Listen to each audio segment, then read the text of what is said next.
When billionaire Elon Musk walked into a quiet San Francisco cafe, hoping for a brief moment of peace after an exhausting tech conference, he never imagined he would come face to face with his past. There, carefully wiping tables with aging, unsteady hands, was 85-year-old Maribel Vega, the woman who had once tended to his scraped knees, read him bedtime stories, and nurtured his earliest dreams of space exploration and innovation. Seeing his beloved childhood nanny still working tirelessly just to make ends meet was a jarring realization for Elon. While he had risen to become one of the wealthiest individuals on the planet, the woman who had played a crucial role in shaping his mind had been living in hardship, unnoticed for decades. What starts as an unexpected reunion soon turns into a remarkable journey of redemption, revelation, and a daring plan that will alter both of their lives forever. Because what Elon has yet to discover is that beneath this simple moment of reconnection lies a long-buried family secret, one that will challenge everything he thought he knew about his past and the very roots of his success. Elon Musk ran a hand over his weary eyes as he slipped out the back exit of the San Francisco Convention Center. The tech summit had been a whirlwind of introductions, flashing cameras, and endless discussions about Mars. Now, all he needed was a quiet moment before his driver arrived. "Just 15 minutes, he murmured to his security team. "I need some coffee." His bodyguard gave a nod, scanning the area before gesturing toward a small cafe across the street. "That one looks empty enough, sir." True to its appearance, the cafe was quiet, exactly what Elon was looking for. The rich aroma of freshly brewed coffee and warm pastries filled the air as he stepped inside. Ordering a black coffee, he settled at a corner table, deliberately keeping his distance from the windows. From there, he had a full view of the cafe. That's when he noticed her. An elderly woman in a blue and white uniform was methodically wiping down tables. There was something about the precise way she moved that caught his attention. Her silver hair was neatly pulled back into a bun, and despite the stoop in her posture, she carried herself with a quiet determination. Elon sipped his coffee, unable to look away. Something about her hands, the slight twist of her right wrist as she scrubbed at a stubborn stain, felt oddly familiar. "It can't be," he muttered under his breath. As she turned slightly, Elon caught sight of her profile. His coffee cup froze midway to his lips. Those cheekbones. The gentle curve of her nose. A flood of memories crashed over him, bedtime stories in 2 languages, skin knees carefully tended to, and the rare comfort of someone who had truly listened when no one else did. Maribel. The name left his lips before he could stop it. The elderly woman didn't hear him. She simply carried on, moving to the next table with the same slow precision. Elon rose to his feet, his heartbeat quickening. His security guard cast him a questioning glance, but Elon gestured for him to stay back. "Maribel Vega," he called out, louder this time. The woman turned, her weathered face etched with confusion. "Yes. Do I know you, sir?" Elon stepped closer. Up close, he could see the deep-set lines around her eyes, the rough texture of her hands from years of hard work. But her eyes, those warm brown eyes, were unmistakable. "It's me," he said gently. "Elon. Elon Musk. From Pretoria." Maribel's eyes widened, her cleaning rag slipping from her grasp and falling to the floor. "Ellie," she whispered, using the childhood nickname only she had ever called him. With a trembling hand, she reached forward, stopping just short of touching his face. "My little Ellie. Is it really you?" Elon nodded, suddenly finding it hard to speak. This woman had wiped his tears, packed his lunch, and taught him that the stars weren't just lights in the sky, but worlds waiting to be explored. "You grew up so tall," she said, her accent still strong after all these years. "I see you on the television sometimes, space rockets and electric cars." She smiled proudly. "Just like you always said you would." "What are you doing here, Maribel?" Elon asked, glancing around the nearly empty cafe. "You must be 85 last month," she finished for him, bending slowly to pick up her rag. Elon bent down quickly to help her. But why are you working at a cafe? The question came out more bluntly than he intended. Maribel straightened her uniform, her pride visible in the way she lifted her chin. Life happens, Niño. I work because I must. The bills don't pay themselves. A loud voice called from behind the counter. Maribel. Tables 4 and 6 need clearing. One moment, Mr. Davis, she called back, her voice suddenly sounding tired. You should sit down, Elon said, noticing how she leaned slightly on the table for support. Maribel shook her head. No time for sitting, Ellie. Besides, these old bones keep moving, or they stop altogether. She smiled, but Elon could see the exhaustion in her eyes. Can we talk after your shift, maybe? He asked. She checked the large clock on the wall. I finish at 8. Then I catch the bus to my night job. Night job? Elon couldn't hide his shock. You work 2 jobs. Maribel nodded matter-of-factly. Night cleaning at the office buildings on Market Street. It pays better than daytime work. Elon ran a hand through his hair, struggling to process what he was hearing.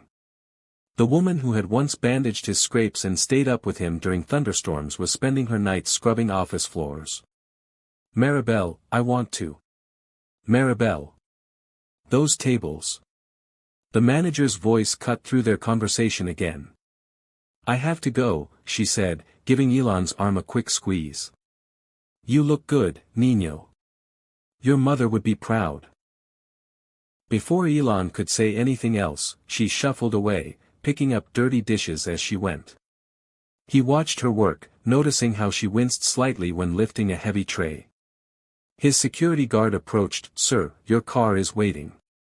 Elon nodded, unable to take his eyes off Maribel. She was already busy with another table, her back to him now. He pulled out his wallet and left a $100 bill under his coffee cup. It felt pathetically inadequate. We need to change plans, he told his guard. I want to know everything about this cafe, who owns it, shift schedules, everything. And I need to know where she lives. The guard nodded, already making notes on his phone.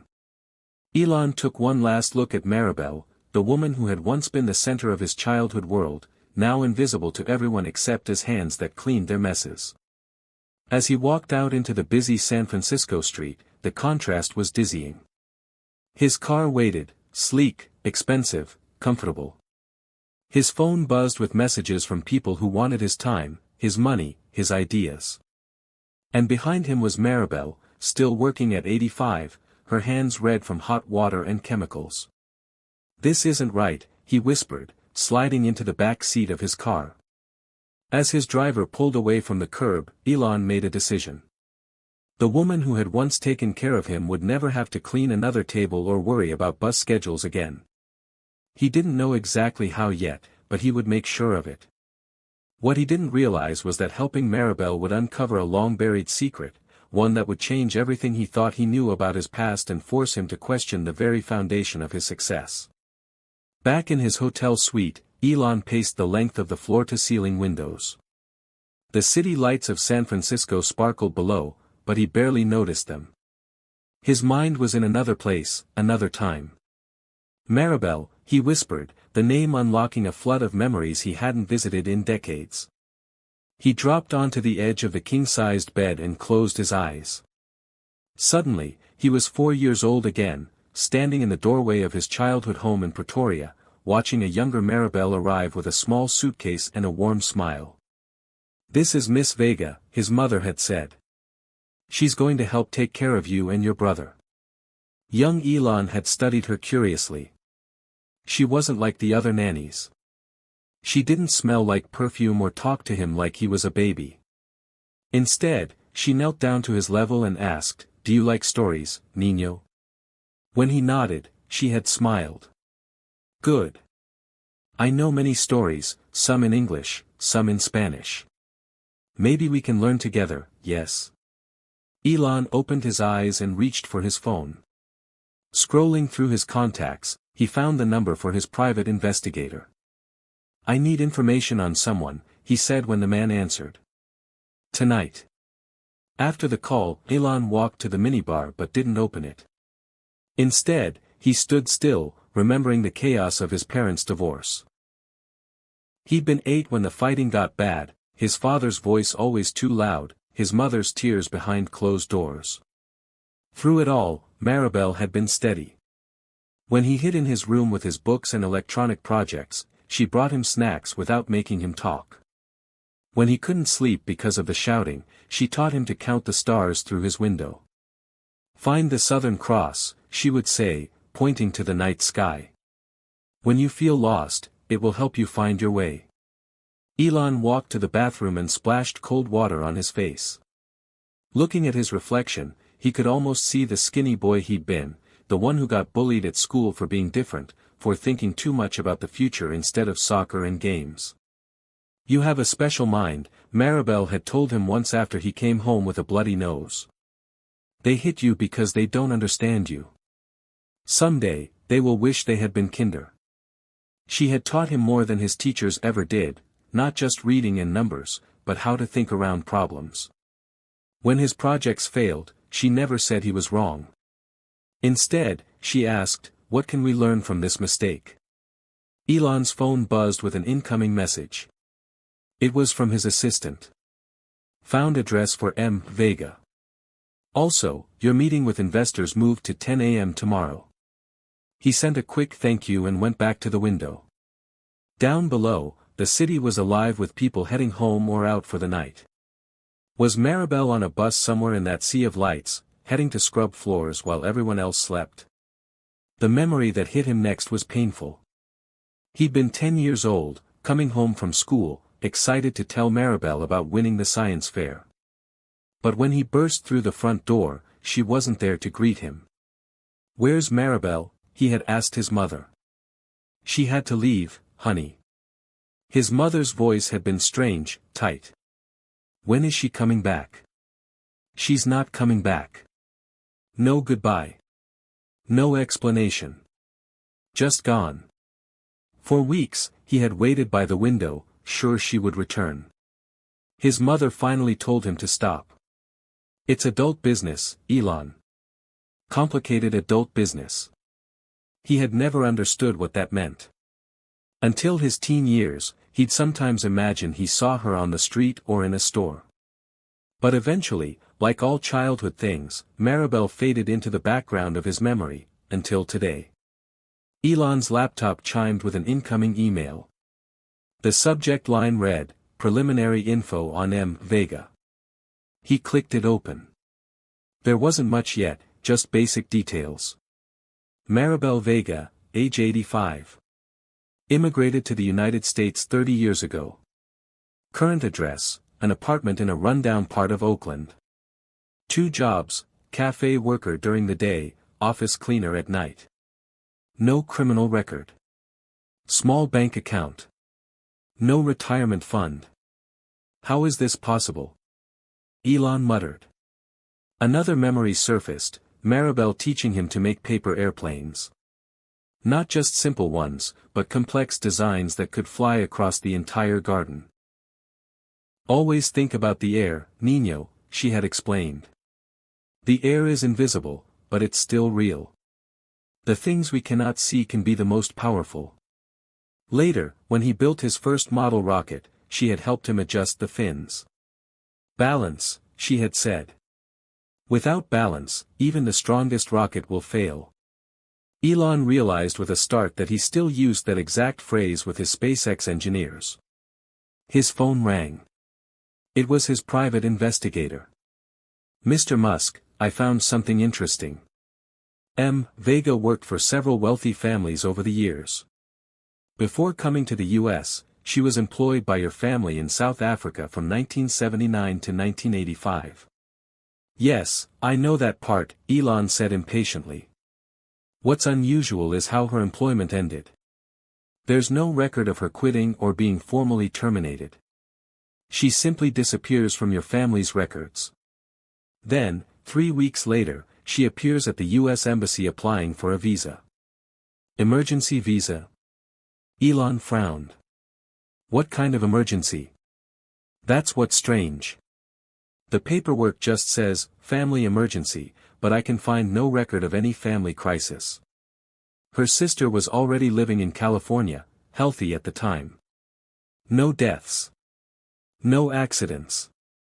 So she lied to get the visa? Elon asked, confused.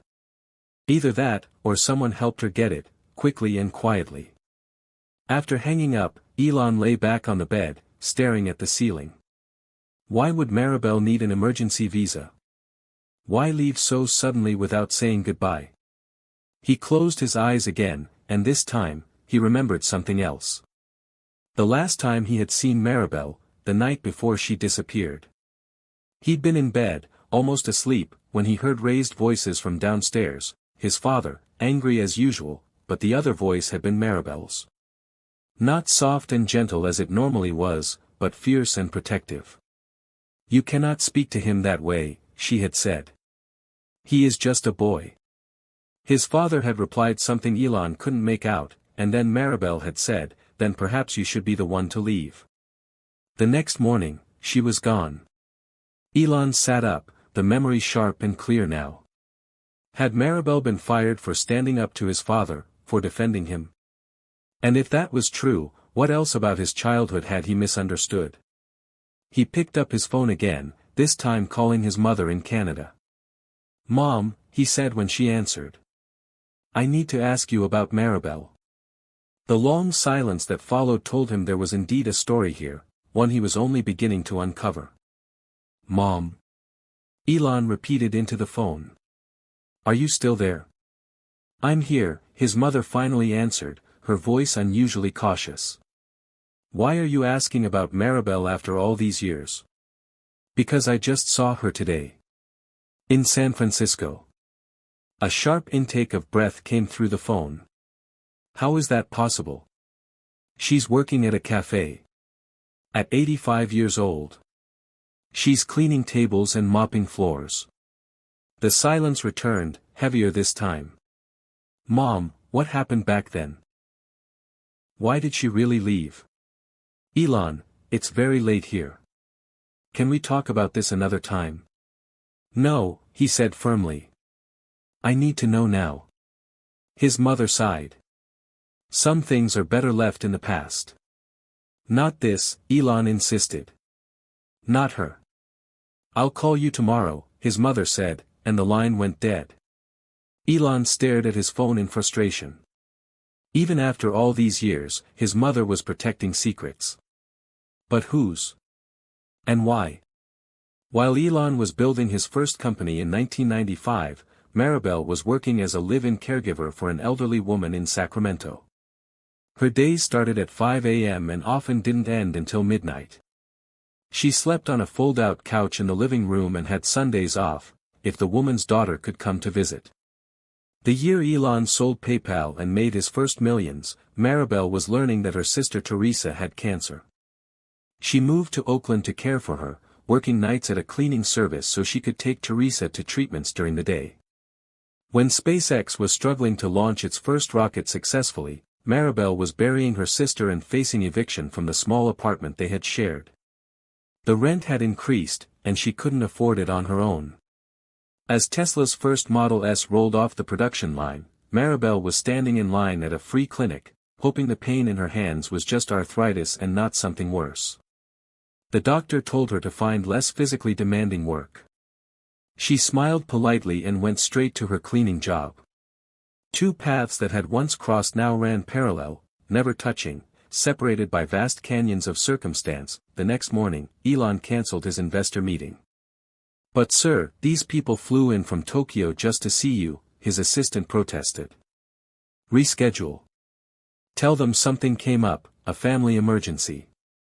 It wasn't entirely a lie. Maribel had been more family to him than many blood relatives.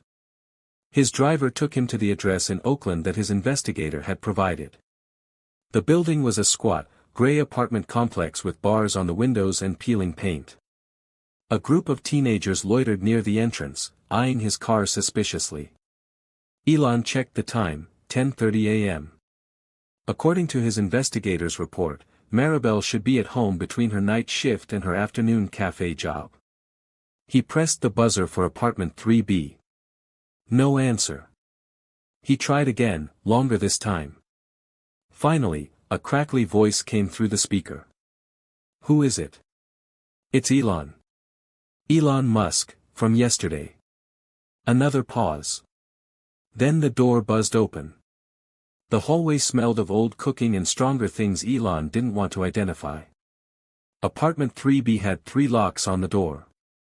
When it finally opened, Maribel stood there in a faded housecoat, her silver hair loose around her shoulders. Ellie? What are you doing here? She looked nervously past him into the hallway. Is something wrong? May I come in? He asked. She hesitated, then stepped back, opening the door wider. It's not much, she said apologetically. The apartment was tiny but spotlessly clean, a bed, a small table with 2 chairs, a kitchenette with a hot plate, and a television that might have been new when Reagan was president. Please, sit, she said, gesturing to one of the chairs. I can make tea. Don't trouble yourself. She sat across from him, her hands folded in her lap. How did you find me? That doesn't matter, Elon said gently. What matters is why you're here, working 2 jobs at your age. Maribel straightened her shoulders. I take care of myself.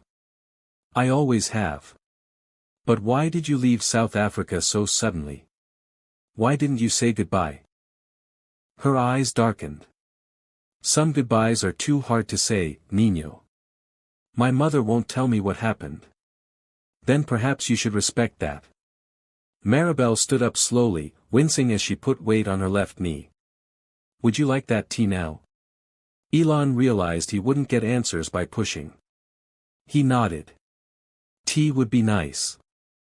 As Maribel filled a kettle, Elon noticed a small shelf near her bed. On it sat a few photographs and a stack of worn newspapers. He walked over casually. The photos showed a younger Maribel with another woman, her sister, he guessed, and a young girl who must be a niece or grandniece. But what caught his eye were the newspapers. They were clippings, yellowed with age, carefully preserved in plastic sleeves. He picked one up. South African entrepreneur sells company for millions. His own face, much younger, stared back at him. Another. SpaceX successfully delivers cargo to International Space Station. And another. Tesla Motors aims to revolutionize auto industry. Maribel had been following his career all these years, saving every mention of his name she could find. You kept track of me, he said softly. She set the teacups down with shaking hands. I always knew you would do important things. Why didn't you ever contact me? Maribel looked away. It was better this way. Better for who? He asked. Before she could answer, a coughing fit overtook her. It was deep and rattling, the kind that comes from years of hard work and poor health care. Are you sick? Elon asked, concerned. Just old, she replied when she could speak again. The doctors want me to take medicine for my lungs and my heart, but, she shrugged. But it's too expensive, he finished for her. She didn't deny it. Elon felt a surge of anger, not at Maribel, but at the cruel twists of fate that had led them here. While he'd been building rocket ships and electric cars, the woman who had nurtured his young mind had been struggling just to survive. I want to help you, he said firmly. Maribel shook her head. I didn't keep those newspapers to ask for handouts, Ellie. I kept them because I was proud. Still am. It's not a handout. It's what you deserve. She smiled sadly. Life rarely gives us what we deserve, Niño. It gives us what we fight for.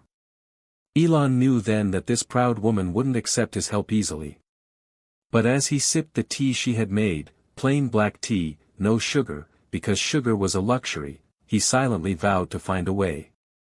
What he still didn't understand was why their paths had diverged so dramatically all those years ago, and why his mother was so reluctant to talk about it. The answer, he suspected, lay somewhere in that complicated adult business he'd been too young to understand. But he wasn't a child anymore. And he had resources now that even his father couldn't have imagined. Back in his hotel suite, Elon stared at his phone. His mother had finally texted. "Some things are best discussed in person. I'll fly out tomorrow." Too long. He needed answers now. His private investigator had sent a more detailed report. Elon opened the file on his laptop and began to read. Most of it was information he already knew. Maribel's immigration records, work history, and current situation. Halfway through, something caught his eye. Financial records show regular payments from a South African bank account to Miss Vega between 1985 and 1995. Account holder, May Musk. His mother had been sending Maribel money for 10 years after she left. Why? Elon scrolled further. The payments had stopped in 1995, right around the time he'd started his first company with his brother and made his first significant money. Had Mom run out of funds to help her? He wondered aloud when a knock at his door interrupted his thoughts. His assistant entered with a folder. "Sir, I have the information you requested about Maribel Vega's employment history." Elon took the folder eagerly. "What did you find?" "She worked for 3 families after arriving in the U.S. All wealthy, all with young children." His assistant hesitated. "And all 3 families terminated her employment within 2 years. No official reason given." "That's unusual for someone who worked for my family for 6 years, Elon said, frowning. "There's more. After the 3rd family, she switched to elder care and cleaning jobs, lower paying, but she stayed in those positions much longer." Elon flipped through the documents, trying to understand the pattern. Why would an experienced, dedicated nanny suddenly start getting fired?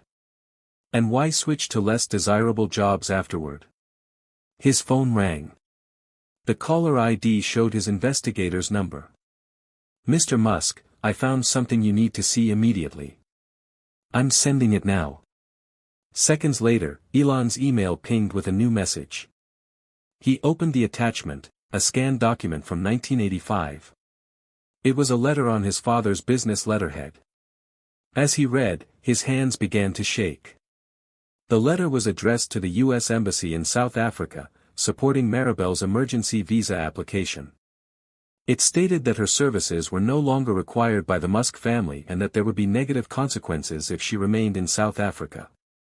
It was essentially a threat wrapped in professional language. "What the hell?" Elon whispered. The investigator's voice came through the phone. "There's more. I tracked down the daughter of the family Maribel worked for in Sacramento. She remembers Maribel well and says her mother specifically hired her because she came highly recommended by your mother." "My mother?" "Yes. Apparently, your mother helped several families hire Maribel over the years, always with the same warning, that Maribel might need to leave suddenly if your father ever discovered where she was working." Elon felt like the floor was tilting beneath him. None of this made sense. "Keep digging," he told the investigator. "I need to know everything." After hanging up, Elon paced the room, trying to piece together this puzzle. His father had forced Maribel out of South Africa. His mother had secretly helped her for years afterward. And everyone had hidden this from him. But why? An hour later, his phone rang again. This time, it was a number he didn't recognize. "Mr. Musk, this is Gerald Winters. I was your father's attorney in Pretoria from 1980 to 1989. Elon sat down slowly. "How did you get this number?" "Your investigator contacted me. He said you were looking into Maribel Vega's departure. I've been retired for years, but I thought I should speak with you directly." "I'm listening," Elon said, his voice tight. "You need to understand the context," Winters began. "Your father was an important man in Pretoria. He had a reputation to protect, connections to maintain." "Get to the point," the attorney said. "Your nanny, Miss Vega, became problematic. She interfered in how your father wanted to raise you. She encouraged interests he didn't approve of. She contradicted his instructions. She cared about me, Elon said flatly. Perhaps. But the final straw came when she witnessed an incident between you and your father, a disciplinary matter, I believe. Elon's mind flashed back, his father's angry voice, a sharp pain, hiding in his room. She threatened to report him for child abuse, Winters continued. Back then, with your father's connections, such a report would likely have gone nowhere. But she was making a scene, refusing to back down. Elon closed his eyes. The pieces finally clicked into place. So, he had her deported? Not exactly. The agreement was that she would leave the country voluntarily with a letter of recommendation for future employment. And your father would not pursue charges against her for alleged theft. Theft? Elon's eyes snapped open. That's ridiculous. Maribel never stole anything. Of course she didn't, Winters agreed. But it was a convenient accusation that would have made it impossible for her to find work in South Africa again. Your father could be persuasive when crossed. And my mother? Where was she in all this? There was a pause on the line. Your mother negotiated the agreement that allowed Miss Vega to leave safely. She insisted on being the one to handle the recommendation letters and helped her secure the visa. Why didn't anyone ever tell me? You were a child, Mr. Musk.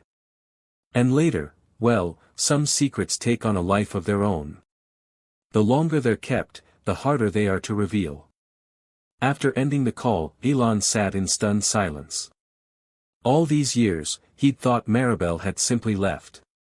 In reality, she had been forced out for trying to protect him. His assistant knocked and entered with another folder.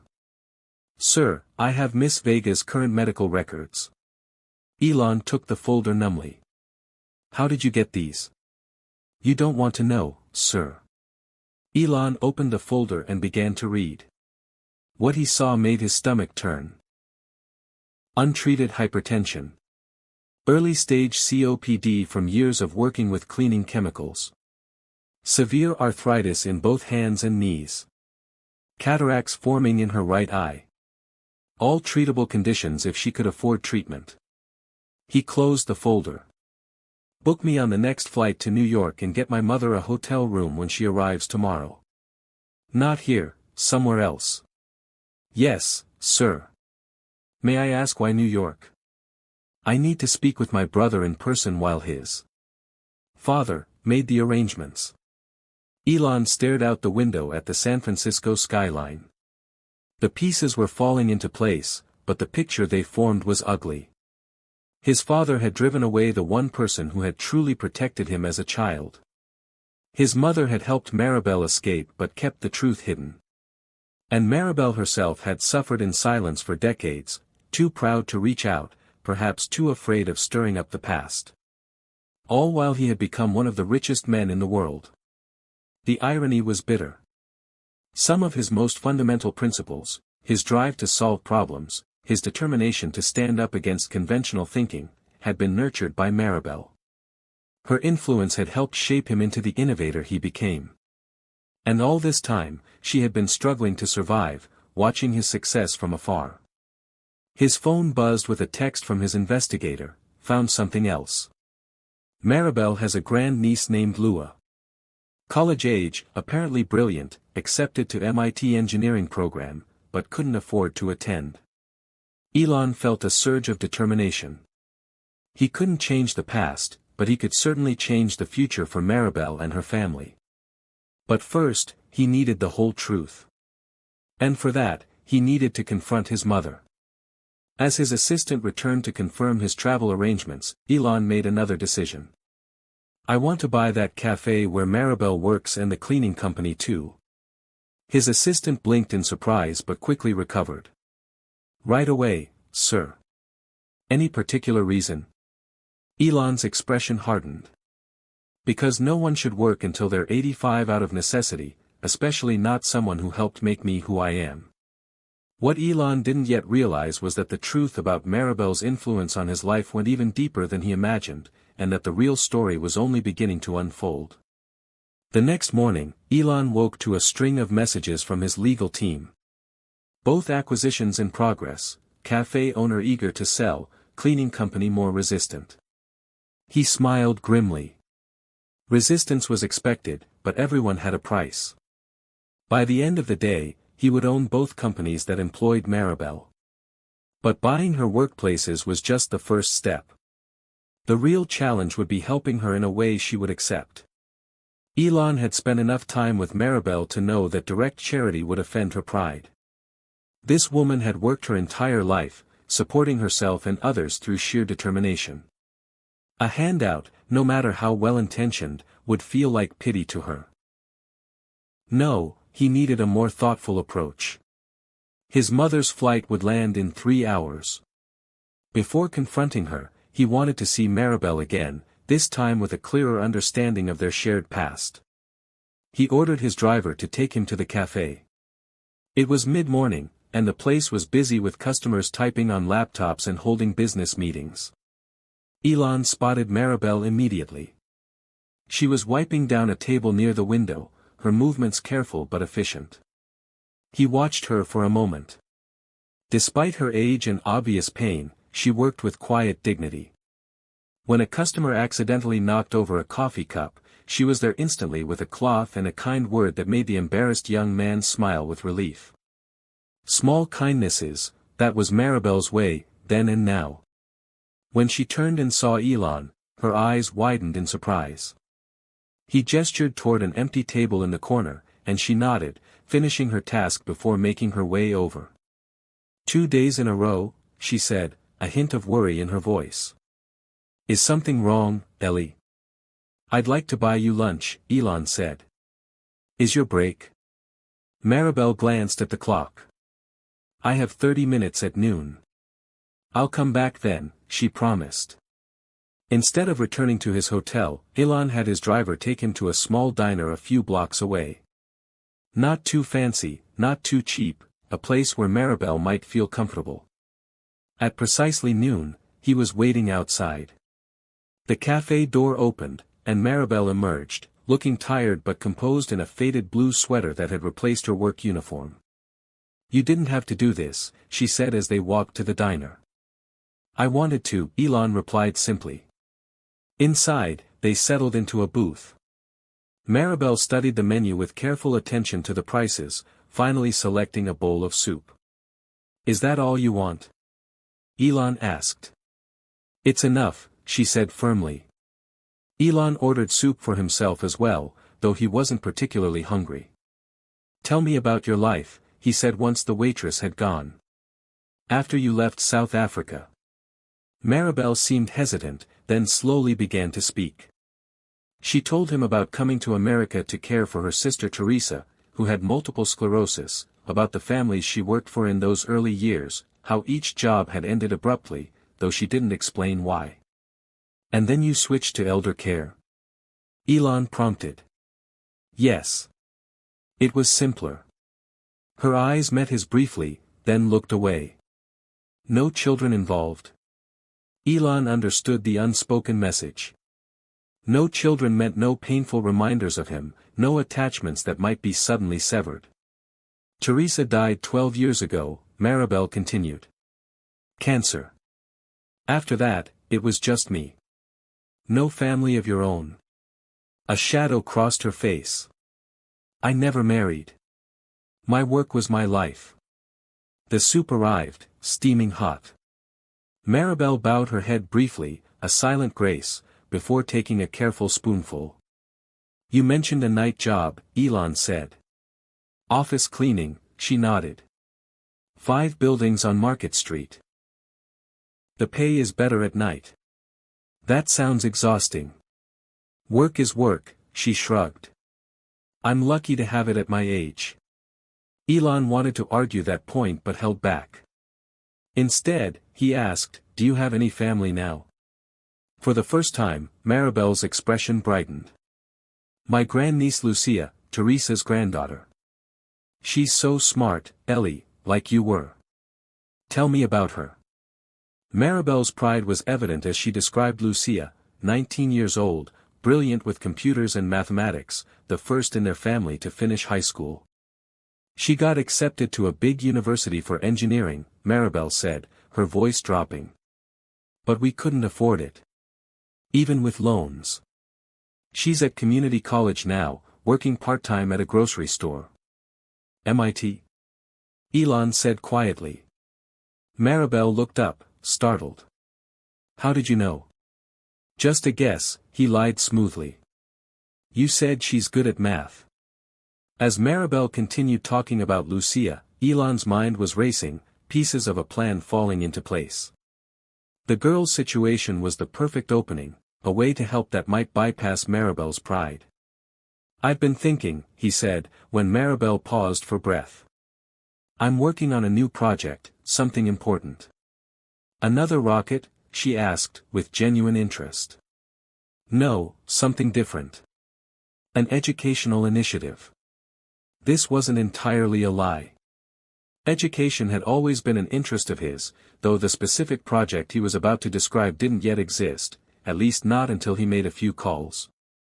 After lunch, I'm creating a program for children of my employees, he continued. Quality childcare with real educational value, not just babysitting. Maribel nodded approvingly. The thing is, Elon said, watching her closely, I need someone with experience to help develop the curriculum. Someone who understands how to nurture young minds. That sounds wonderful, Maribel said, not yet catching his meaning. I'd like your help, Maribel, as a consultant. She froze, spoon halfway to her mouth. Me? But I'm not a teacher. I don't have degrees. You have something more valuable, experience. Real-world wisdom about how children think and learn. He leaned forward. You helped shape my mind. When I was young, I'd like others to benefit from that same wisdom. Maribel set down her spoon, her expression a mix of surprise and suspicion. What exactly would this job involve? She asked. Advising our educational team, sharing your insights, helping design activities that encourage creativity and problem-solving, Elon said, improvising. But with each word, the idea made more sense. It would be part-time, well-paid, and much less physically demanding than what you're doing now. The suspicion in her eyes deepened. Why me, after all these years? Because I never forgot what you taught me, Elon said truthfully. About looking at problems differently, about persistence. Those lessons helped make me successful. For a long moment, Maribel said nothing. Then, very quietly, she spoke, this feels like charity, Ellie. It's not, he insisted. It's business. I need someone with your skills. At my age brings wisdom, that's what we need. Maribel studied him carefully, pride warring with practicality in her expression. I need to think about it.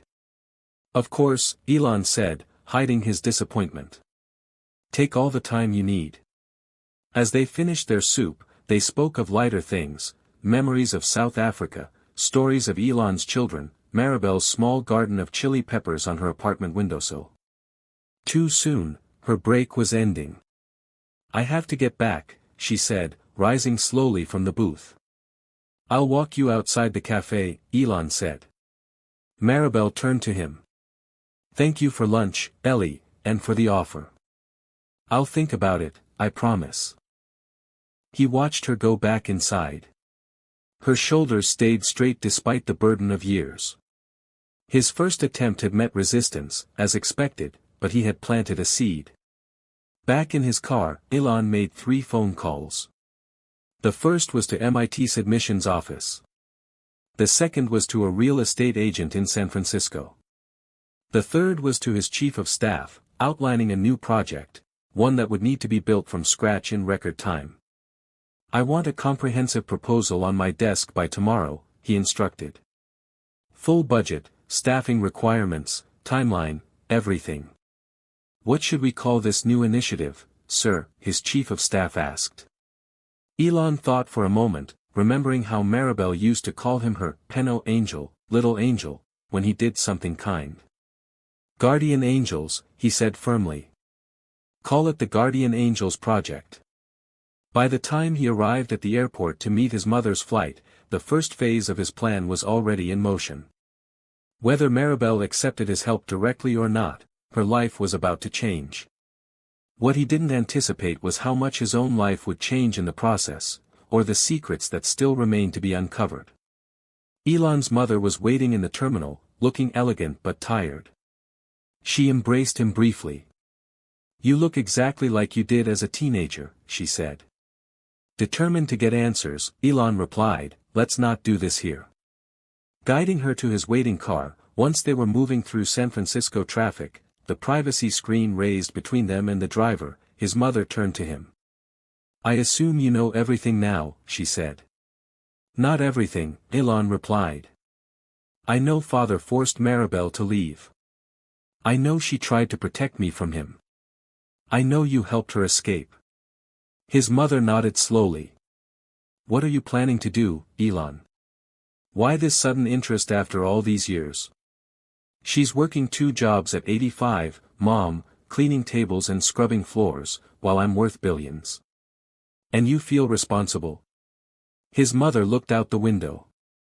"I've felt responsible for 40 years. Why do you think I sent her money for as long as I could afford to?" The admission hung between them, heavy with implications. "There's something you're still not telling me," Elon said. "There are many things I haven't told you," his mother replied quietly. "Some of them aren't my secrets to share." Elon studied her face. "What does that mean?" "It means you should ask Maribel. I'm trying to help her, but she's proud. She won't accept what she sees as charity." His mother smiled faintly. "That sounds like Maribel, always stubborn about the wrong things. I've created a job for her, a consulting position. She'll see through that." "Then what would you suggest?" Elon asked, frustration edging his voice. His mother thought for a moment. "Ask for her help with something real, something that matters to you. Maribel can't resist helping others. It's who she is." The car pulled up to the hotel where Elon had arranged for his mother to stay. Before she got out, she touched his arm. "Be gentle with her, Elon, and with yourself. The past is painful for everyone involved." After dropping his mother off, Elon returned to his own hotel. His chief of staff had already sent a preliminary proposal for the Guardian Angels project. It was impressive work for less than 3 hours' notice, a comprehensive plan to create a foundation supporting retired caregivers. But it wasn't enough, not for Maribel. 3 days later, Elon's lawyers confirmed that both the cafe and the cleaning company now belonged to him. His first executive orders were to raise wages across the board and implement full benefits for all employees, especially the elderly ones. It was a start, but still not the solution he sought. Elon arranged to meet Maribel again, this time at a quiet park near her apartment. He arrived early, sitting on a bench and watching children play on the swings. He couldn't help wondering if Maribel had ever brought her sister's children here, or later, Lucia. When she arrived, Elon was struck by how much more tired she looked than just days ago. The night work was clearly taking a toll. "I'm surprised you're still in San Francisco," she said, settling carefully onto the bench beside him. "Don't you have rockets to launch?" "Some things are more important than rockets," Elon replied. "Have you thought about my offer?" Maribel sighed. "Ellie, I appreciate what you're trying to do, but I know what this is." "What do you think it is?" "A rich man trying to ease his conscience by helping an old woman." Her voice was gentle but firm. "I don't need rescuing." Elon decided to change tactics. "I spoke with my mother."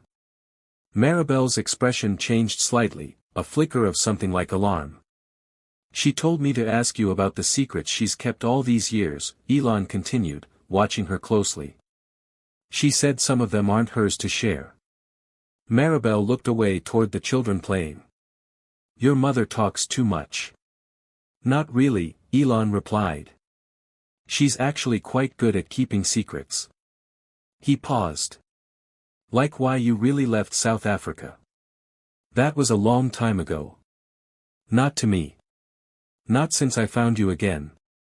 They sat in silence for a moment, the sounds of laughing children filling the space between them.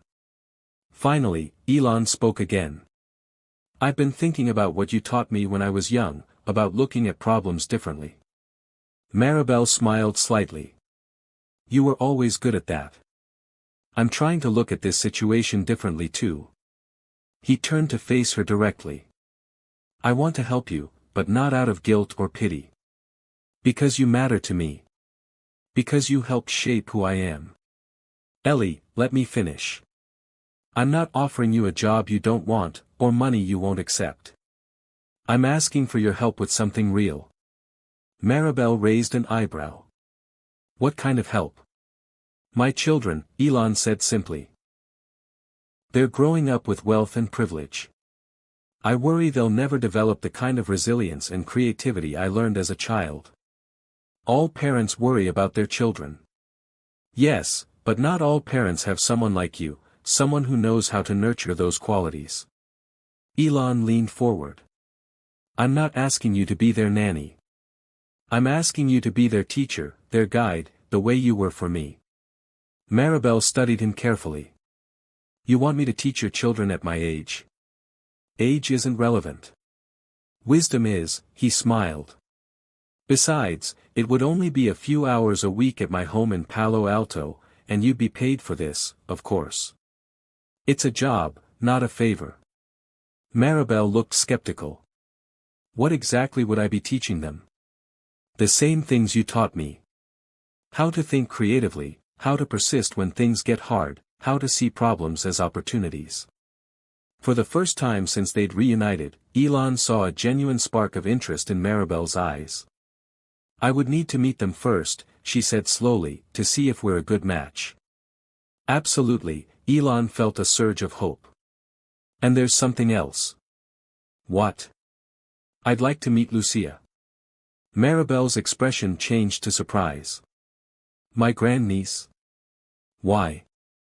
Because she sounds like someone my companies might want to invest in. You said she's brilliant with computers and math. We're always looking for talent. She's only in community college. Some of the best engineers I know never finished college, Elon countered. What matters is ability and drive. If she has half your determination, she's already ahead of most candidates. Maribel fell silent, considering his words. Elon could almost see her mind working, weighing her pride against the opportunities for Lucia. You're a very persistent man, she said finally. I had a good teacher. A small smile tugged at the corner of her mouth. I will think about the children, and I will ask Lucia if she wants to meet you. It wasn't a yes, but it wasn't a no either. For now, that was enough. As they sat together on the bench, watching the children play, Elon felt a strange sense of peace. The path ahead wasn't clear yet, but it was opening. What neither of them realized was that this simple conversation in the park was setting in motion events that would uncover the last and greatest secret of all, one that had been kept from Elon his entire life. 2 days passed without word from Maribel. Elon tried to focus on his regular work, video conferences with his executive teams, design reviews for the next rocket launch, preparations for his return to Texas. But his mind kept drifting back to the elderly woman in Oakland. His mother had extended her stay in San Francisco but remained frustratingly vague about the past. Some stories aren't mine to tell, she repeated whenever he pressed for details. On the third day, Elon's phone rang with an unfamiliar number. Mr. Musk, this is Lucia Vega. Elon sat up straighter. Lucia, thank you for calling. My great-aunt says you want to meet me. The young woman's voice was direct, with a hint of skepticism that reminded him of Maribel. That's right. I understand you're interested in engineering. I am, but I don't understand why Elon Musk wants to meet me.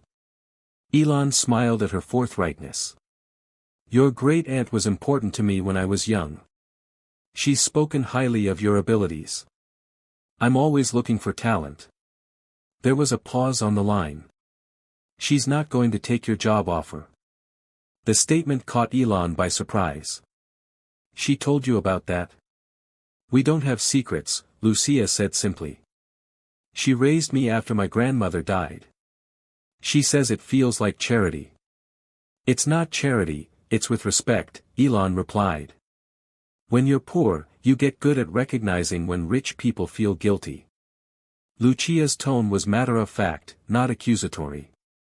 She won't take your money, no matter how you package it. Elon felt a flash of frustration. So why did you call? Because she collapsed at work yesterday. Elon's heart froze. Is she okay? She's at Highland Hospital.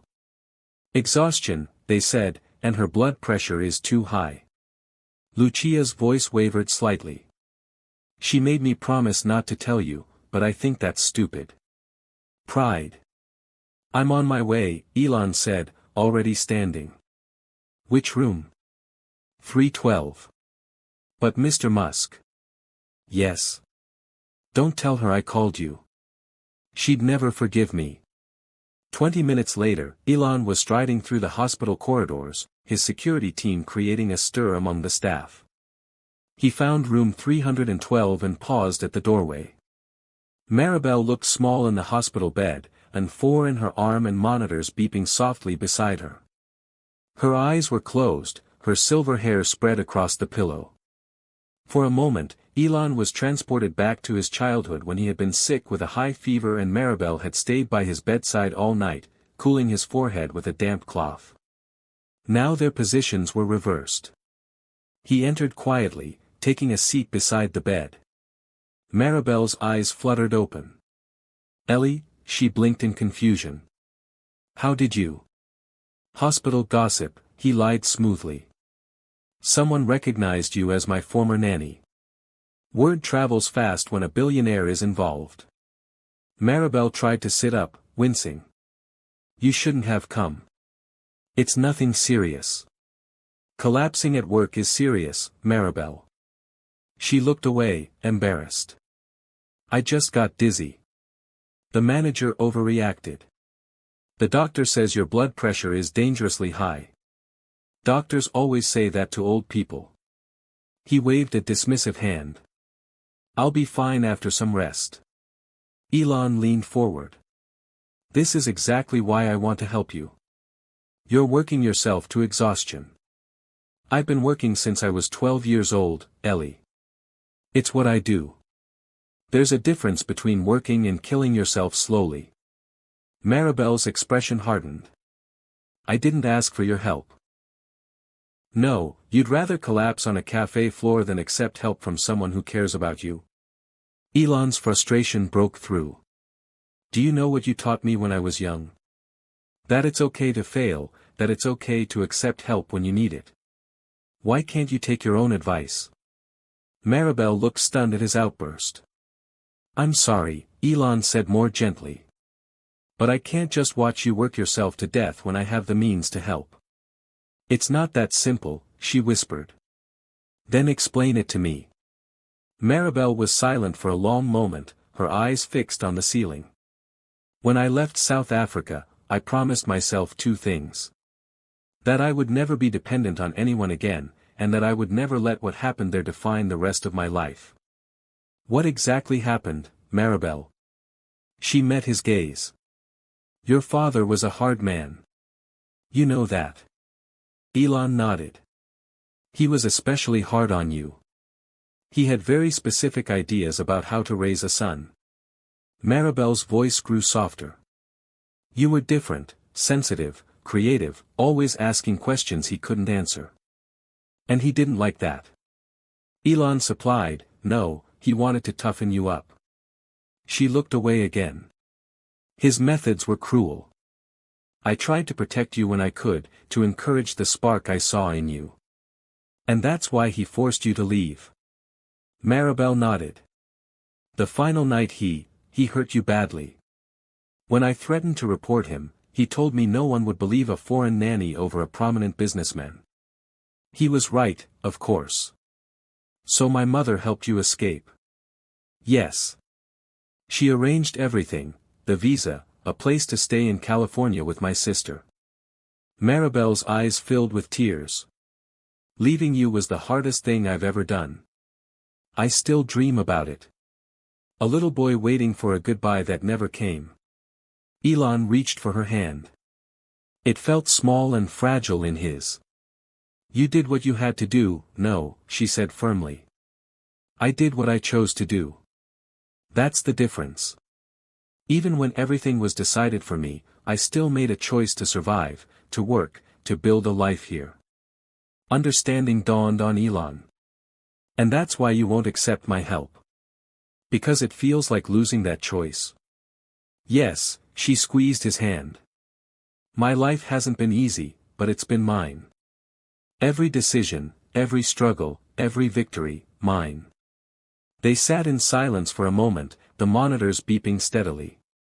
What if? Elon said carefully. I told you about a principle I've used to build my companies, something I learned from watching you solve problems when I was a child. Maribel looked intrigued despite herself. What principle? That the best solution benefits everyone involved. Elon leaned closer.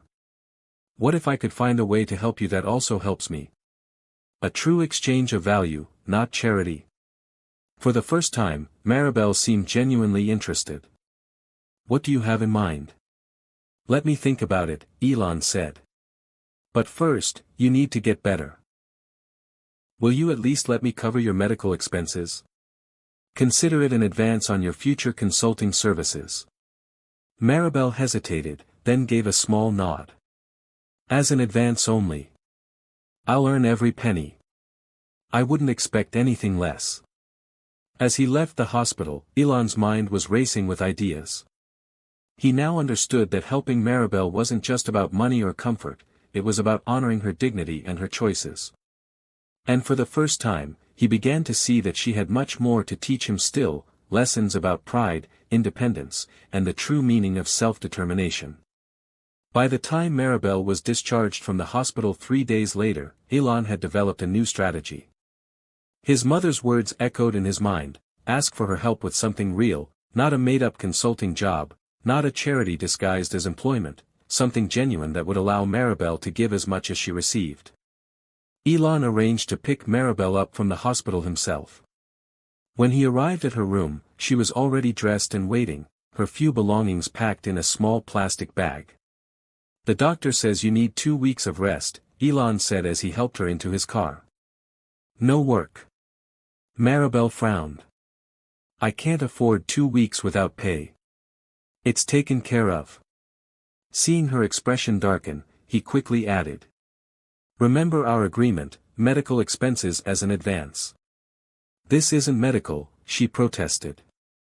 Doctor's orders are medical, Elon's tone was firm. And I've spoken with your managers. Both of them are very understanding. Of course they were, they now worked for him, though Maribel didn't need to know that yet. Instead of taking her to her apartment, Elon directed his driver to a different address, a modest but comfortable guest house on a quiet street in Palo Alto. Where are we going? Maribel asked, noticing they were heading away from Oakland. My home, Elon replied. Or rather, my guest house, just until you're fully recovered. Maribel started to object, but Elon continued. Please, Maribel, I'm worried about you being alone right now. Consider it a favor to me. It would ease my mind. She studied him carefully, then sighed. For a few days only. Then I returned to my apartment. The guest house was simple but pleasant, a living room with large windows overlooking a small garden, a bedroom with a comfortable bed, and a kitchen stocked with food. Most importantly, it was all on one level with no stairs to navigate. This is too much, Maribel said as she looked around. It's been empty for months, Elon lied. In truth, his staff had prepared it specifically for her, following his detailed instructions about what an 85-year-old woman with arthritis might need. I want to show you something, he said, guiding her to the window. In the main house across the garden, they could see children playing. My kids are here this week. They don't usually stay at this house, but they're visiting. Maribel watched the children with interest. They look lively. That's one word for it, Elon said with a rueful smile. Their nanny quit last month. Said they were impossible to manage. This wasn't entirely true, the nanny had simply moved to another state, but it served his purpose. Children are never impossible, Maribel said, a hint of her old firmness returning. Just misunderstood, sometimes. That's what I thought you might say, Elon turned to face her. I've been thinking about our conversation in the hospital, about finding a way to help each other. Maribel raised an eyebrow. Yes, I wasn't completely honest before when I said I was worried about my children growing up privileged. That was true, but there's more. Elon ran a hand through his hair, a nervous gesture from his childhood that Maribel immediately recognized. The truth is, I don't know how to talk to them sometimes, how to connect. I'm not good at the emotional stuff. This admission was completely genuine, and Maribel could hear it in his voice. My work keeps me busy, he continued. Too busy. They have everything they could want materially, but not enough of what really matters. Time, Maribel said softly. Children need time. Yes, and someone who knows how to listen, Elon met her eyes. Like you did for me. Understanding dawned on Maribel's face. You want me to spend time with your children. I want you to help me be a better father, Elon said honestly. Show me what I'm missing, what they need. For the first time since they'd reconnected, Maribel's expression opened completely, the weariness and pride giving way to something warmer. That's something I can do, she said quietly. Just a few hours a week, Elon added, when you're feeling better. You'd be doing me a real service, Maribel. And yes, I would pay you for your time, not as charity, but because parenting advice from someone like you is valuable. Maribel walked to the window again, watching the children. What are their names? Xavier and Griffin are the twins. They're 16. Kai, Saxon, and Damon are younger, and there's X. He's just a toddler. Elon joined her at the window. They're good kids, but they live in bubbles of privilege. I want them to learn the things you taught me, resourcefulness, empathy, seeing problems as opportunities. Children learn by watching, Maribel said. Show them these qualities in yourself, and they will follow. That's exactly the kind of insight I need, Elon said eagerly. Will you help us, Maribel? Not as an employee, but as a teacher, a mentor to them and to me. Maribel was quiet for a long moment, considering. I will meet them first, she finally said, to see if we understand each other. Of course, Elon tried to contain his excitement. When you're feeling stronger. Tomorrow, Maribel decided. Children shouldn't wait. The next day, Elon brought his younger children to the guest house for lunch. He had coached them briefly, explaining that Maribel was a special friend who had known him when he was their age. The meeting started awkwardly. The children were shy, Maribel formal. But then the youngest, X, spilled his juice, and Maribel handled it with such gentle efficiency, no scolding, just quick action and a little joke about gravity experiments, that the tension broke. By the end of the meal, Saxon was showing her his science project, and Damon had asked if she knew any good stories. Only about 100, Maribel replied with a smile that took years off her face. Later, when the children had gone back to the main house, Maribel turned to Elon. They're wonderful, Elon. But I see what you mean. They're searching for something. Connection, Elon said. The thing I'm not always good at giving them. We'll work on that, Maribel said, and Elon felt a surge of hope. Over the next few weeks, a routine developed. 3 afternoons a week, Maribel would spend time with the children, reading stories, helping with homework, teaching them to make simple recipes from her childhood. Elon would join when he could, watching and learning from her approach. She was a natural with them, just as she had been with him, patient but firm, encouraging curiosity while setting clear boundaries, and always, always listening to what they were really saying beneath their words. The children blossomed under her attention. Even the teenagers, initially dismissive of Dad's old nanny, began stopping by the guest house for her advice or just to talk.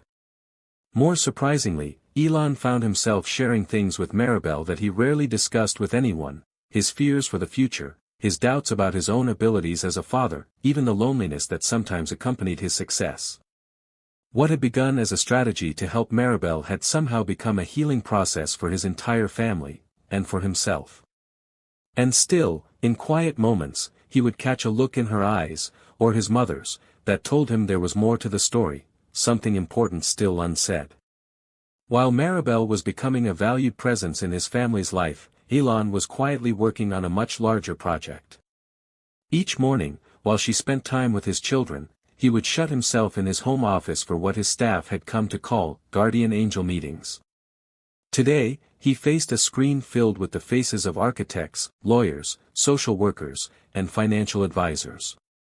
The property in Menlo Park has been secured, the real estate director reported. 30 acres with existing structures that can be renovated. Zoning permits obtained. Timeline? Elon asked. 4 months for basic renovations, 6 for full completion. Elon shook his head. Not fast enough. I want residents moving in within 3 months. Mr. Musk, that's nearly impossible. Nearly impossible is different from impossible, Elon interrupted. Double the crews. Work in shifts. Whatever it takes.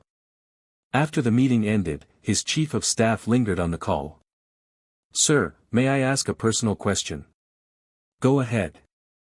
This project will cost nearly $50 million, not counting ongoing operations, and it's moving at an unprecedented speed, even by your standards. She hesitated. Why is this so urgent? Elon thought of Maribel, of how her hands shook when she was tired, of the way she still insisted on helping his housekeeper with dishes despite her arthritis.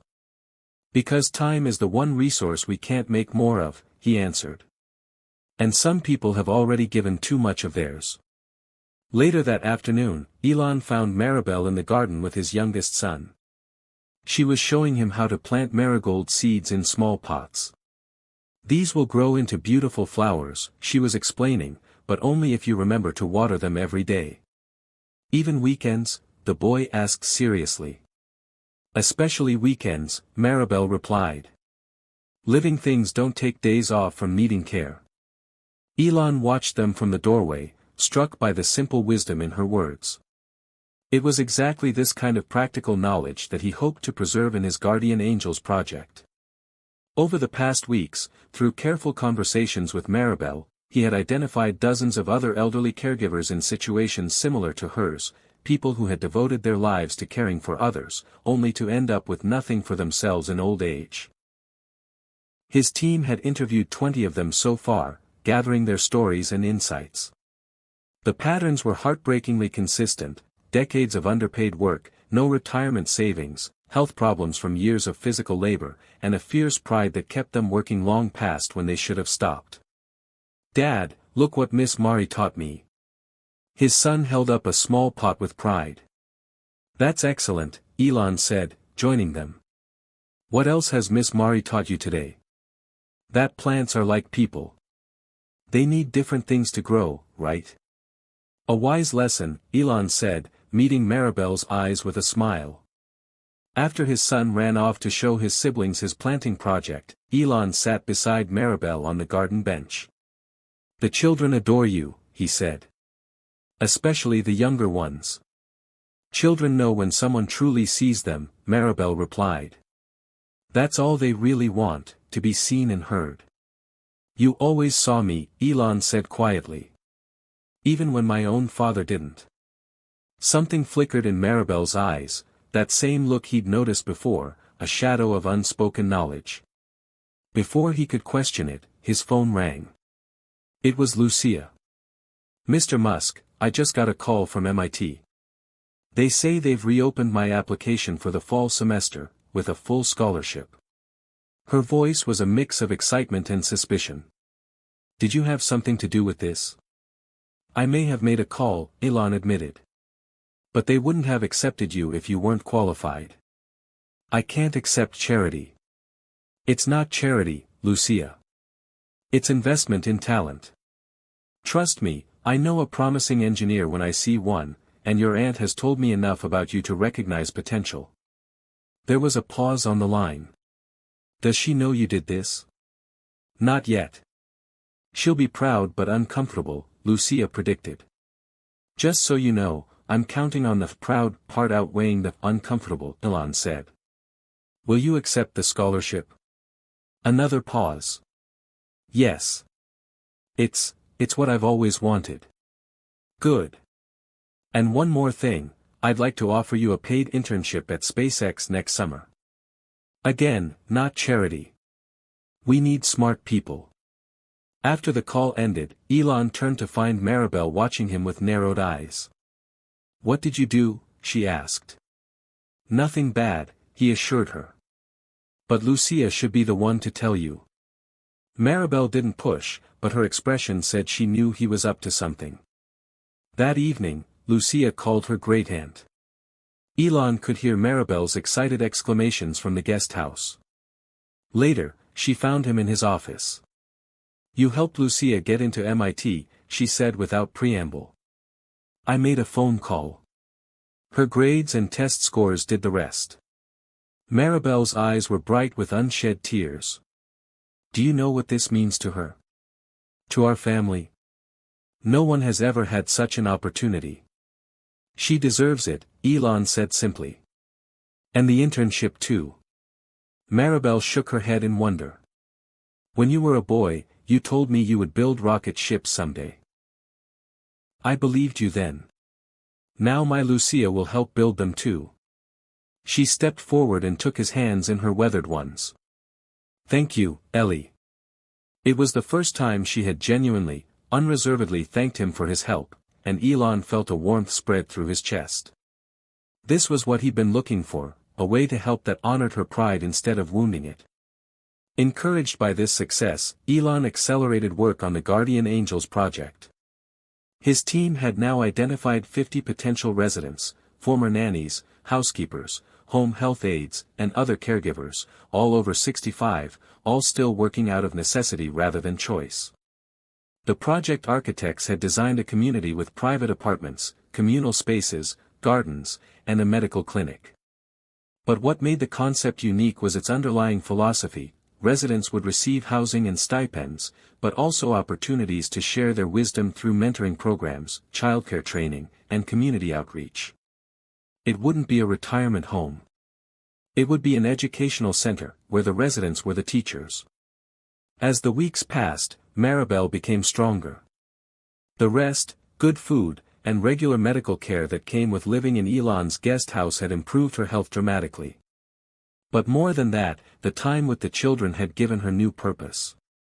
One evening, as they sat in the garden watching the sunset, Elon's mother joined them. She had extended her stay in California indefinitely, claiming she was enjoying the weather. But Elon suspected she wanted to be near Maribel. The two women had fallen easily back into their old friendship, though sometimes their conversations would stop abruptly when Elon entered the room. Maribel was just telling me about the Spanish lullaby she taught X, his mother said as she sat down. The same one she used to sing to you. I remember, Elon said. Something about angels watching over children. Maribel nodded. Alerted de Elos at heaven's door. You had nightmares as a child, his mother explained. Maribel was the only one who could calm you down. I still know all the words, Maribel said softly. She began to sing, her voice thin but sweet in the evening air. As the familiar melody washed over him, Elon was transported back to his childhood bedroom, to the comfort of Maribel's presence during the scary darkness of night. The lullaby lyrics told of guardian angels watching over sleeping children, protecting them from harm. It had comforted him then, and somehow, it still did now. That night, Elon made a decision. The next day was Maribel's 86th birthday. It was time to show her what he had been building, a legacy worthy of her lifetime of caring for others. What he didn't know was that his mother and Maribel had made a decision of their own, that it was finally time to tell him the truth they had kept hidden for over 40 years. Maribel's birthday morning began with a surprise breakfast prepared by Elon's children. They had decorated the guest house with colorful paper flowers and hand-drawn cards. Even the teenagers had participated, with Xavier baking a cake under the housekeeper's supervision. 86 years young, Damien announced as they brought in the cake with candles blazing. Maribel's eyes shimmered with emotion as the children sang to her, first in English, then in Spanish, a song they had secretly practiced with Elon's mother. "Blow out the candles, Miss Mari," urged little X. "And make a wish," added Saxon. Maribel took a deep breath and extinguished all the candles in one blow. The children cheered. "What did you wish for?" Kai asked. "If she tells, it won't come true," Xavier reminded his brother. Maribel smiled. "Some wishes are meant to be shared. I wished for all of you to grow up with kind hearts and brave minds." "That's not a real wish," Damien protested. "It has to be something for yourself. When you're my age," Maribel told him gently, "the best wishes are for others." Elon watched from the doorway, moved by the scene. In just a few weeks, Maribel had become an essential part of his children's lives, and his own. Today, he would show her just how much her influence mattered. After breakfast, Elon approached Maribel with a small box wrapped in silver paper. "Happy birthday," he said, handing it to her. She opened it carefully, preserving the wrapping paper in a way that spoke of a lifetime of frugality. Inside was a vintage silver locket on a delicate chain. "It's beautiful," she whispered. "Open it," Elon encouraged. Inside was a tiny photograph of a young Elon, perhaps 6 years old, grinning with 2 front teeth missing. Maribel's hand flew to her mouth. "I had this picture," she said in wonder. "In South Africa. I kept it in my Bible. But when I left, my mother found it in your room after you were gone," Elon explained. "She saved it all these years." Maribel touched the photo gently, then closed the locket. "Thank you, Ellie. I will treasure this." "There's more," Elon said. "I'd like to take you somewhere special today." Her eyebrows rose. "Where?" "It's a surprise. A short drive from here." An hour later, they were in Elon's car, Maribel in the front passenger seat, Elon driving, and his mother in the back. Elon had insisted on driving himself today without his usual security detail. "Are you sure this is a good idea?" Maribel asked as they turned onto the highway. "Billionaires don't usually drive themselves around." "Today is special," Elon replied. "And where we're going, I want privacy." His mother caught his eye in the rearview mirror with a questioning look. She knew nothing about his secret project. He had kept it from both of them. They drove for 30 minutes, leaving Palo Alto behind and heading toward Menlo Park. Finally, Elon turned onto a tree-lined drive that wound through what had once been a corporate campus. "What is this place?" his mother asked. "You'll see," Elon said, unable to keep the excitement from his voice. As they rounded the final curve, a large sign came into view. "Guardian Angels Village." Beneath it, in smaller letters, "Where wisdom finds a home." Maribel leaned forward. "Guardian Angels." Elon parked in front of what had once been the main building of the campus, now transformed with fresh paint, large windows, and a welcoming entrance with gardens on either side. Several people in business attire stood waiting near the doors. "Ellie, what is this?" Maribel asked again as he helped her from the car. "Something I've been working on," he replied. "Something inspired by you." The waiting group approached. Elon's chief of staff stepped forward. "Miss Vega, welcome to Guardian Angels Village. We're honored to have you here for our opening day." Maribel looked bewildered as they were led inside. The interior had been completely renovated, bright, open spaces with comfortable furniture, artwork on the walls, and large windows overlooking gardens and courtyards. This was originally going to be a new Tesla research facility, Elon explained as they walked. But I found a better use for it. They entered a large community room where a model of the entire campus was displayed on a table. Elon guided Maribel to it. Guardian Angels Village is a living and learning community for retired caregivers, he explained.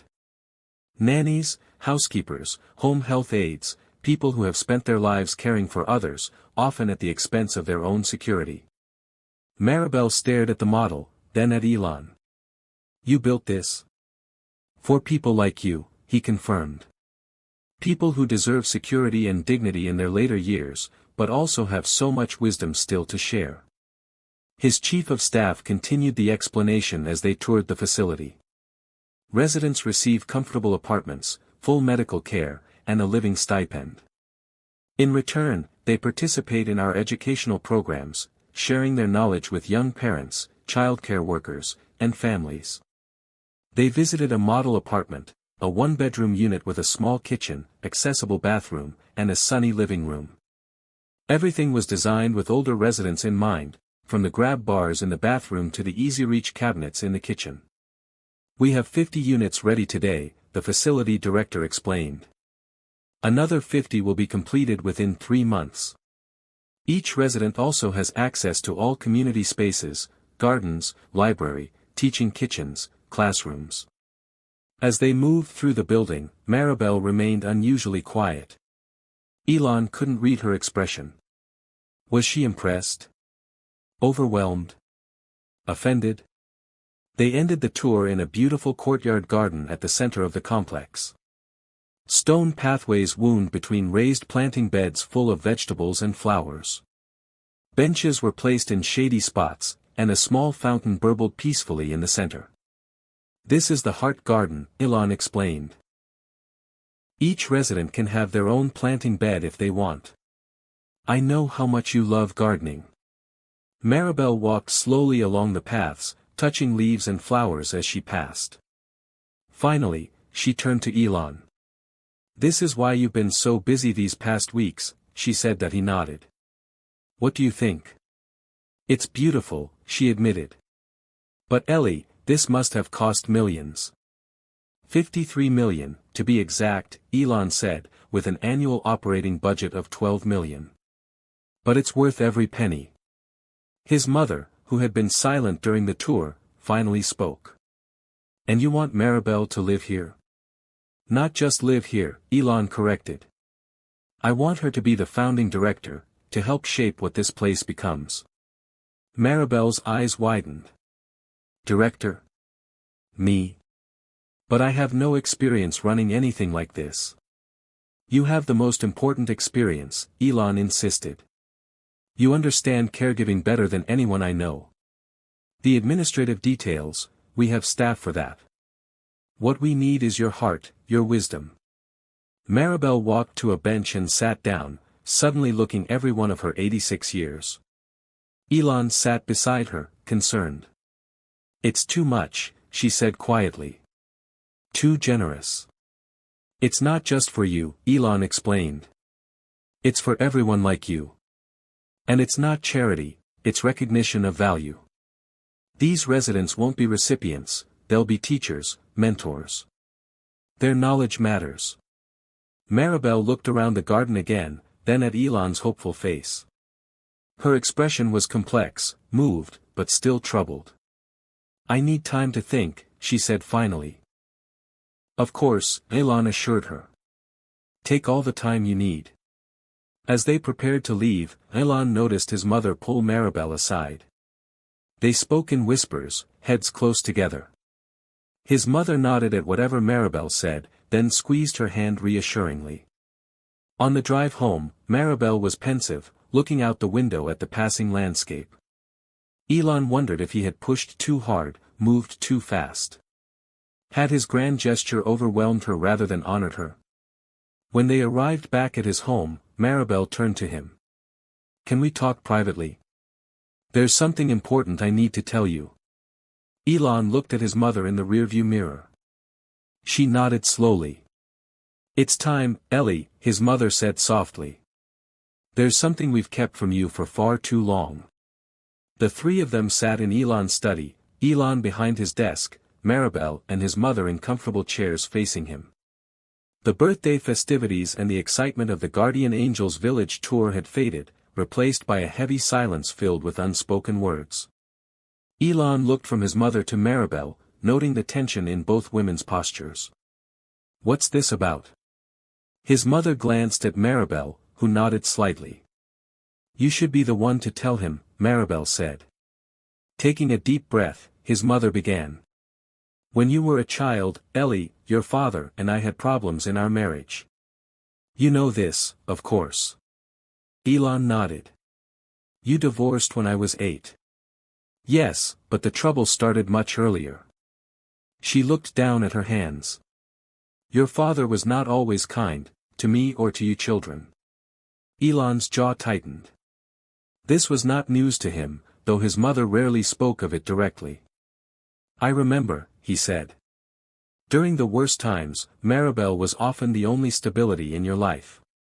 When I couldn't be there, when I was working or when your father and I were fighting, she was the one who provided the love and security you needed." "I know that too," Elon said, glancing at Maribel with warmth. "It's why finding her again has meant so much to me." His mother continued, her voice growing strained. "What you don't know is why I hired Maribel in the first place. It wasn't just because we needed childcare." Elon frowned, confused. What other reason would there be? His mother and Maribel exchanged another look. Maribel reached into her purse and withdrew an envelope, yellowed with age and worn at the edges. She handed it to Elon. "Before you open this," she said, "you should know that everything I told you about caring for you as a child was true. Every moment, every lesson, every bedtime story, all of it was real. My love for you was never anything but genuine." Puzzled, Elon turned the envelope over. It was addressed to Senora Maribel Vega, in his mother's handwriting, postmarked Pretoria, 1979, just before Maribel had come to work for his family. He looked up at them questioningly. "Read it," his mother urged softly. Elon carefully extracted the letter, fragile with age, and unfolded it. February 12, 1979. Dear Senora Vega, I am writing to you based on the highest recommendation from my cousin in Barcelona, who speaks so warmly of your care for her children during your years with her family. My situation is complicated and delicate. I have 3 young children, with my eldest son, Elon, being particularly special and sensitive. He is extraordinarily bright but struggling in his current environment. His father does not understand him and is often harsh in his treatment. I am seeking more than just a nanny. I need someone who can provide stability and nurturing when I cannot be there. Someone who will appreciate my son's unique mind and protect his spirit from those who might try to break it, including, I regret to say, his own father. There is something else you should know, something I have not even told my children. Before I married my current husband, I was briefly married to another man when I was very young. That marriage ended, but it gave me my firstborn child, Elon. My current husband has legally adopted him, but he has never fully accepted Elon as his own. I fear this is at the root of the difficulties between them. Elon does not know this truth, and I ask that you keep this confidence. I believe it would only confuse and hurt him at this tender age. I am offering you a position in our household in Pretoria with generous compensation and comfortable living arrangements. More importantly, I am offering you the chance to help me protect a remarkable child during a difficult time. Please consider my offer. My son needs someone like you in his life. With hope and gratitude. May Musk. Elon read the letter twice, his hands trembling slightly. Then he looked up, his eyes moving between his mother and Maribel. Errol isn't my biological father. His mother shook her head. No, Ellie. I was married briefly before him, to a man named Joshua Haldeman. The marriage didn't last, but I was already pregnant with you when it ended. Why didn't you ever tell me? Elon's voice was unnaturally calm at first. First, you were too young to understand. Then, after Errol adopted you legally, it seemed unnecessarily complicated to explain. By the time you were old enough, Errol had been your father for so long that she trailed off. I made a mistake in keeping it from you. I see that now. Elon turned to Maribel. You knew from the beginning? She nodded. Your mother trusted me with this secret. She wanted you to have someone in your life who understood your full situation, even if you didn't. That's why you were so protective of me, Elon said, understanding dawning. Why you stood up to him even when it cost you your job. He was especially hard on you because, in his heart, he never truly saw you as his son. Maribel confirmed, I couldn't stand by and watch him try to break your spirit. When Maribel left, I was devastated, his mother added. She was the only person besides me who knew the truth, who understood what you were going through. That's why I helped her get to America, why I sent her money for as long as I could. She had sacrificed everything to protect you. Elon stood and walked to the window, his back to them as he processed this revelation. All these years, he had believed Errol was his biological father, a man he had complex feelings toward, whose approval he had both sought and rejected. In a way, this explains a lot, he said finally, still looking out the window. Why I always felt different. Why he treated me differently than my siblings. You were different, Maribel said gently, but not because of who your father was. Because of who you were, a child with an extraordinary mind and a sensitive heart. Elon turned back to them. Who was he? Joshua Haldeman. What do you know about him? His mother sighed. He was brilliant, creative, adventurous. He had big dreams and the courage to pursue them. In those ways, you are very much his son. Is he still alive? No, darling. He died many years ago, before you were even in school. Elon absorbed this, his expression unreadable. Then he looked at Maribel. When I found you again, why didn't you tell me then? It wasn't my truth to tell, she replied simply. I promised your mother all those years ago. But when you showed me the guardian angel's village today. She glanced at his mother, who nodded encouragingly. We decided it was time you knew everything. There's something else you should know, Elon, his mother said. Something I'm not proud of. He waited silently. When I could no longer afford to help Maribel financially, around the time you started your first company, I asked her not to contact you. I was afraid the truth would come out if you reconnected with her. I was still protecting a secret that should never have been kept in the first place. Elon's jaw tightened. So even when she was struggling, working multiple jobs in her 70s and 80s, she stayed away because of a promise to you? Yes, his mother admitted, her voice small. She is a woman of her word. Elon returned to his desk and picked up the letter again, running his fingers over the faded ink. His whole life, he had defined himself partly in opposition to a man he now discovered wasn't his biological father. It was a lot to process. I understand if you're angry, his mother said. You have every right to be. Elon was quiet for a long moment. Then, surprisingly, he smiled slightly. Actually, it's a relief in some ways. I always wondered why I was so different from him, from Errol. Now I know. He turned to Maribel.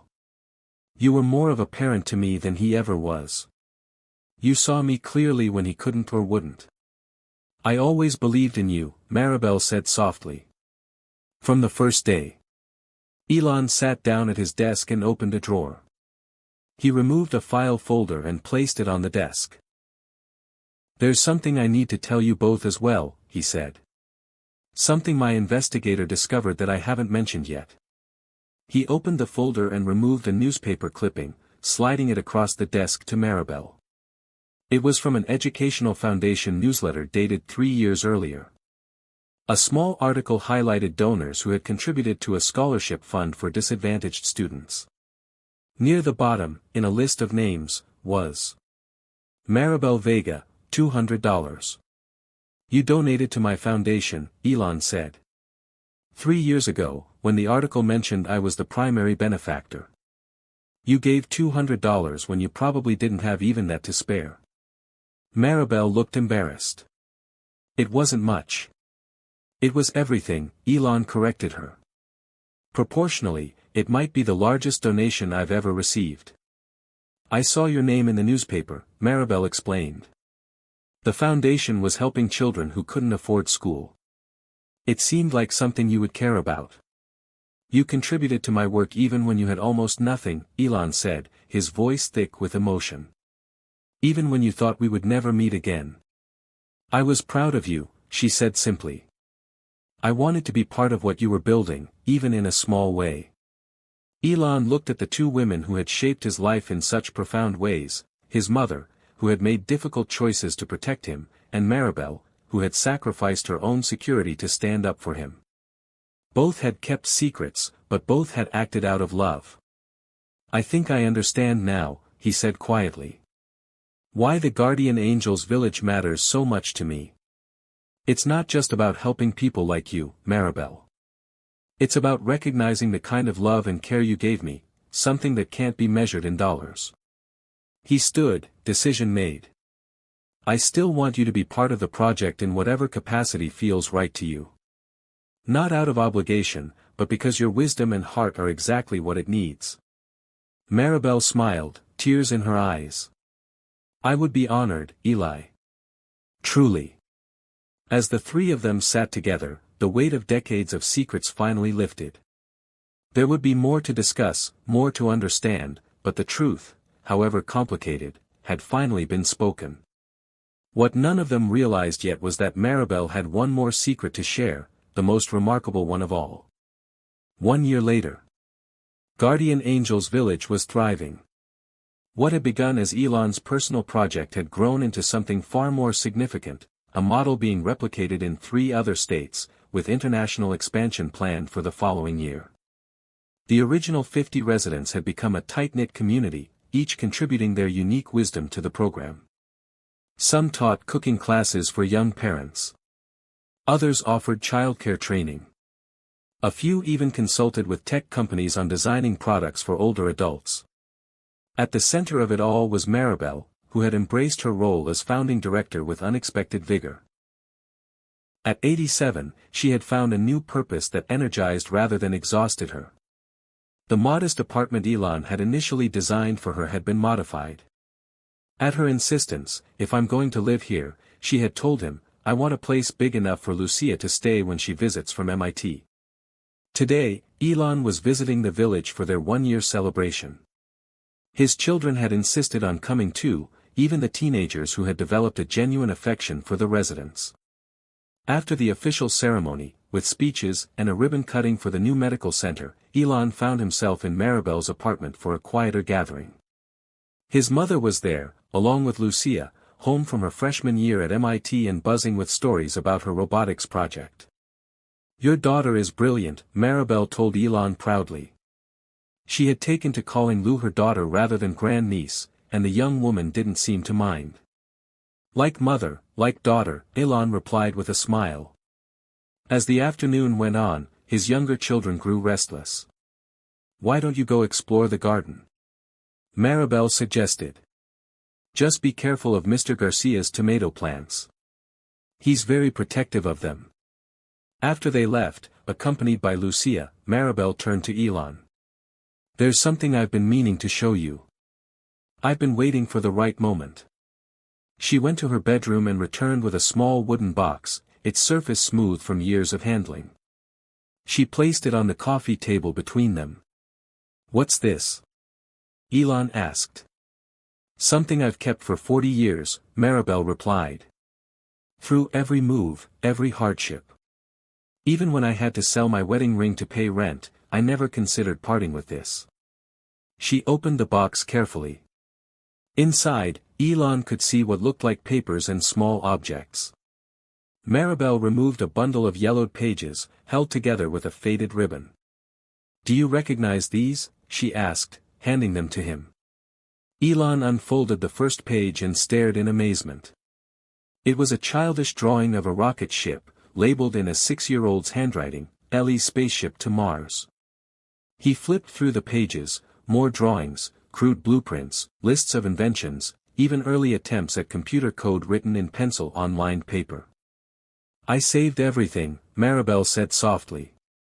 Every drawing, every idea you shared with me. When I left South Africa, these were the only personal items I took besides clothes and my Bible. Elon looked up, deeply moved. You kept all of these? All these years? Of course, she said, as if it were the most natural thing in the world. I knew they would be important someday, just like I knew you would be important. How? Elon asked. How could you possibly have known? Maribel exchanged a glance with his mother, who nodded encouragingly. There's something else I never told you, Maribel said. Something about the night before I left South Africa. Elon waited, sensing this was the final piece of the puzzle. Your mother came to my room very late. She was afraid of what your father might do. Afraid for your future without me there to buffer his harshness. Maribel's voice grew softer. She asked me to make a promise. What kind of promise? Elon asked. She asked me to always look out for the special light in you, even from afar. To keep faith in your potential when others might try to diminish it. Elon turned to his mother. Is this true? She nodded, tears in her eyes. I was desperate. I knew you would be lost without Maribel, but I couldn't stop her from leaving. It was an impossible request, asking someone to guard a child from thousands of miles away. But I promised anyway, Maribel continued. And I kept that promise. I followed your progress through any newspaper article I could find. I saved every mention of your name, every photograph. She reached into the box again and pulled out a stack of carefully preserved newspaper clippings, articles about PayPal, SpaceX, Tesla, each one showing Elon's rising trajectory. When I couldn't afford newspapers, I would go to the library. The librarians thought I was strange, this old woman always asking for articles about Elon Musk. She smiled at the memory. I told them you were my son. It was easier than explaining the truth. Elon stared at the collection of clippings, stunned by the depth of her dedication. You've been watching over me all this time? From afar? Yes, Maribel confirmed. I couldn't be there in person, but I carried you in my heart. Every success you had felt like a victory for both of us. That's why you donated to my foundation, Elon realized. It wasn't just about helping the students, she admitted. It was my way of still being part of your life. Silly, perhaps, but it mattered to me. His mother wiped away tears. I never imagined she would take my desperate request so literally, so faithfully. When you told me you'd found her working in that cafe, I couldn't believe it. Elon carefully gathered the drawings and clippings, placing them back in the box. Then he took Maribel's hands in his. I always thought the gift in this story was what I could give you, security, comfort, recognition of your worth, he said. But I was wrong. Oh. Maribel raised an eyebrow. The true gift was what you gave me, unwavering belief when I needed it most. Even when I didn't know you were there, you were keeping faith with that little boy who drew spaceships. Elon looked around at the home Maribel had made within the community he had built. At 87, she had finally found the security and purpose she deserved. And he, at the height of his success, had reconnected with the woman who had helped shape his earliest dreams. Through Maribel, he had discovered not just his true origins but also the power of quiet, persistent faith, the kind that follows a child's potential across decades and continents, never doubting that the drawings of rockets would someday become real. Space travel, electric cars, solar energy, Elon said softly. I'm still just building the things I drew in your kitchen all those years ago. I know, Maribel smiled. That's why I saved them, to remind you where it all began. As his children burst back into the apartment, faces flushed from playing in the garden, Elon realized that the true miracle wasn't what he had done for his former nanny, it was what she had done for him all along. If this story touched your heart, be sure to tap that like button and subscribe to 30 Minds. Don't forget to hit the bell icon so you never miss an update. We'd love to know where you're tuning in from. So share your location in the comments below. For another powerful and inspiring story, click the video showing on your screen right now. Your support allows us to keep bringing you heartfelt, true stories that celebrate the power of kindness and human connection.